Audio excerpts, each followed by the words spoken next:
প্রবাসী নারী ফুটবলাররা ভয় পেয়েছেন মাদকাসক্ত লোকগুলো এসে তাদেরকে এক প্রকারে ফলো করছে কিংবা তাড়া দিচ্ছে।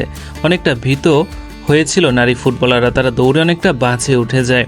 তবে বাংলাদেশের বংশোদ্ভূত খেলোয়াড়দের স্টেডিয়ামের আশেপাশে এমন পরিস্থিতি দেখা যায়, লাঠি দিয়ে তাদেরকে এক প্রকার দৌড়নীয় দিতে হয়। কিন্তু এই নিরাপত্তা ব্যবস্থা আর একটু গুরুত্ব দেওয়া অবশ্যই উচিত ছিল, কেননা প্রবাসী বংশোদ্ভূত খেলোয়াড়রা যখন এসেছে তাদের উপর অনেকেরই নজর থাকবে, এমনকি বিদেশি নিউজ চ্যানেলগুলো তাদেরকে নিয়ে নানা ধরনের খবর প্রকাশ করতে পারে।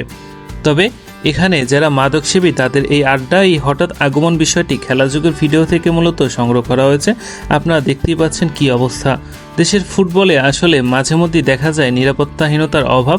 এই বিষয়টিকে আরও গুরুত্ব দিয়ে দেখা উচিত, কেননা বাংলাদেশের ইমেজ বিশ্বে ভিন্নভাবে এখন উপস্থাপিত হয়।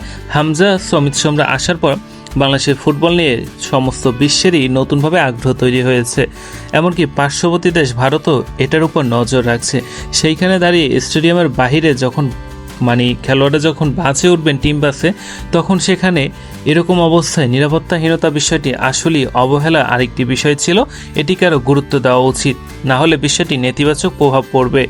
এমন মাদকাসক্ত যারা, তারা কিভাবে স্টেডিয়ামের আশেপাশে তাদের থাকতে পারে সে বিষয়টি কিন্তু পুলিশের আরও বেশি গুরুত্ব দিয়ে দেখা উচিত ছিল।